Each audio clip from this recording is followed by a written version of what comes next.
You see them in and around the highest structures in the country, union carpenters working hard to build their cities and communities. But did you know, for hundreds of carpenters, that work continues even after the project is completed? Join me on this new episode of Mastering the Craft as we watch in-house carpenters work behind the scenes in casinos, theme parks, and sports venues. We started at the Ocean Resorts Casino in Atlantic City, New Jersey. Jeff. Hey, John. How you doing, sir? Great, Good to see you, man. Thanks so much. Thanks so much for having me. Hey, I'm glad you guys have come, man. It's going to be a fun day. It's going to be fun. Certainly will. Maybe we can show me what's happening right now so we can see something happening on the floor. Absolutely. So I got Jason over here right now. He's doing a roulette table layout. So tell me what's happening here today. All right, so right now we're changing a roulette layout. We have to break down everything that's on the table, all your rails, the shield, wheel, everything comes off. One set's completely off. You actually have your measurements that are set for every game that's on the casino floor on the roulette side. You know, most people come, sit down, play a game. They have no idea how much goes into this table that you have to prepare and get ready for. A typical layout, if it's put on properly, the tighter you put it on, the quicker that a dealer can move the cards, the quicker the game can turn over. And in the casino business, turning the game over means more profit. It's not so easy. It's a little bit more challenging than I expected. Even large theme parks like Six Flags Great Adventure in Jackson, New Jersey, employ union carpenters to ensure the safety of the rides. Great Adventure is the safest amusement park in the country, and it's the only union Six Flags amusement park in the United States. We range in everything from facility maintenance to ride maintenance. We have 53, on average, ride mechanics. They keep the rides running daily and do rehabs all winter.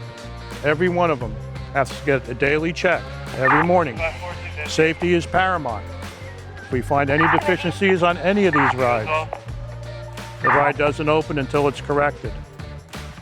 Well, here we're working on the hotel room bed frames. Over here, we have Jeff working on the roulette rails.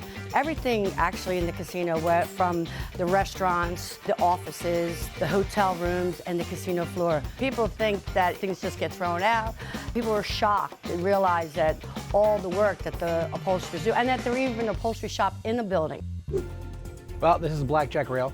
These get beat up, burn holes, tears, all kinds of stuff. So, well, any chance you can show me the nitty-gritty here and maybe sure. I can get involved a little bit? Sure. So this is just your standard vinyl. Just lay it underneath and a couple in here. And then the next step is actually the most important step. So you take it up, roll it around the rail.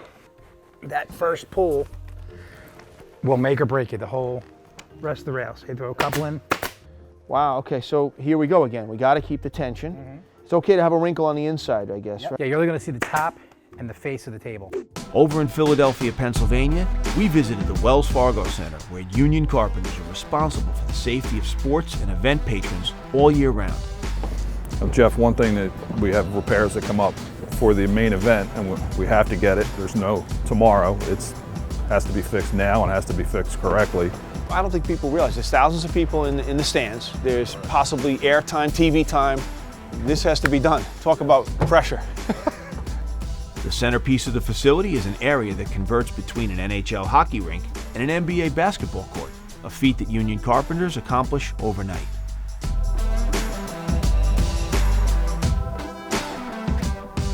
How many members would it take to reassemble the floor? Usually takes about 10 members at night. There's occasional times when we have to lay it a lot quicker, and we bump that number to 16 members.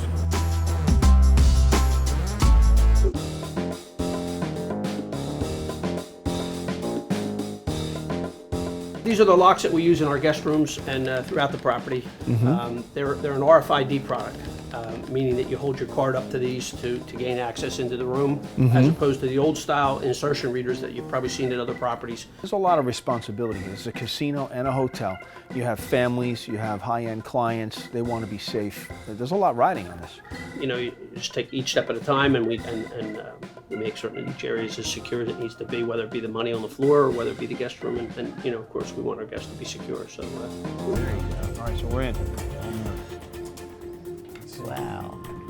Oh, there you go. Almost. Here we got it. All right, how'd I do?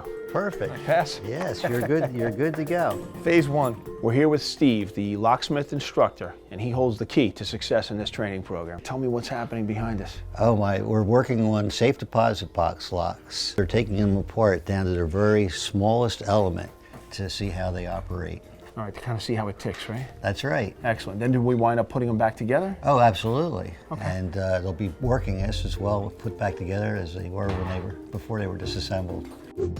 If we didn't have the in-house carpenters, we would probably not get to events every night. They're a huge help, huge asset to this business. You got to get an area fixed, somebody made a spill. Even with your training, it can be challenging. There's always a lot of pressure, and it's always quick, fast-paced, and sometimes it gets tough, but I learned from here to deal with those situations. We have to be here to respond quickly, know what to do. We started with the training in the apprenticeship program, and then the guys that worked here have trained the guys that come behind them, working in an efficient, safe manner. It can be kind of difficult at first because you're like, why can't I get this turn right? Why can't I get this to not crease? And then you start to figure out how everything starts to work. It's all about the fabric and the way you pull it and move it and things like that. I'm proud to be a carpenter. I really am. I think we excel at what we do.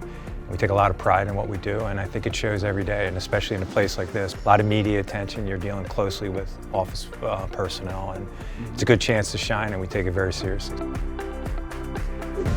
Each place we saw today is pretty much non-stop work for the in-house carpenters. Overnight projects, constant on-call maintenance, emergency and safety procedures, all examples of the flexible skill set the members of the union carpenters carry with them to every job site. We'll see you on the next Mastering the Craft.